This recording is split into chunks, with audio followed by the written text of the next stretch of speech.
For decades in the U.S., politicians have used a law and order agenda layered with issues of race to try to win over voters. In the late 60s, Richard Nixon promised to restore order to American life, and President Donald Trump is running a law and order campaign in 2020.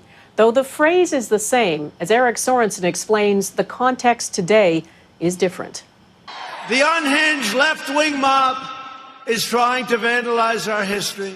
As U.S. President Donald Trump sounds off over cultural divisions in America, it is not something new in Republican politics. The silent majority is stronger than ever before. The great silent majority of my fellow Americans. You can almost draw a straight line from Nixon to Trump. The silent majority, which was Nixon's way of sort of saying most Americans, at least most white Americans, quietly agree with my positions. They're both playing on sort of white, working class racial grievances. White grievances in modern America can be traced in part to this. I'm about to sign into law the Civil Rights Act of 1964. When Democratic President Lyndon Johnson sought to end segregation and discrimination, it was a landmark achievement for Black Americans, but also an opportunity for Republicans to realign American politics, especially in the South. It is the voice of the great majority of Americans. From Nixon on, a message that seized on the fears of white Americans. They're not racist or sick.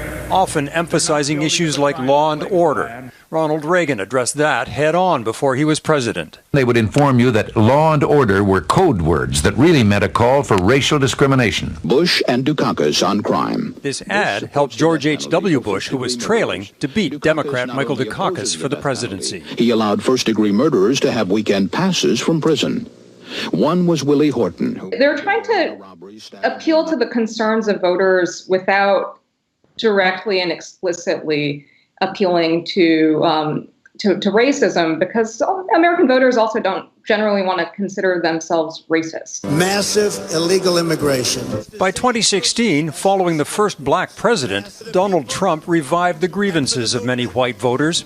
And we will take back this country for you, and we will make America great again. And now, in 2020, the Black Lives Matter protests and the removal of Confederate statues represent a natural target for Trump. These people are vandals, but they're agitators, but they're terrorists. Only this year is different. Black Lives Matter was painted in front of the White House and later in front of Trump Tower.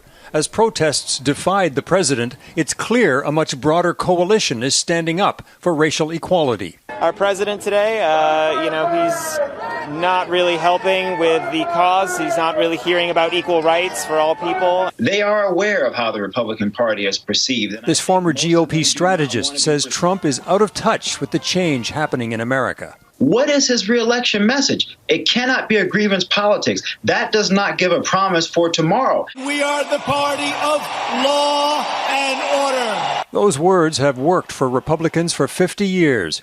But in 2020, many Americans are embracing a new message. No justice! No peace! Racial justice. Eric Sorensen, Global News.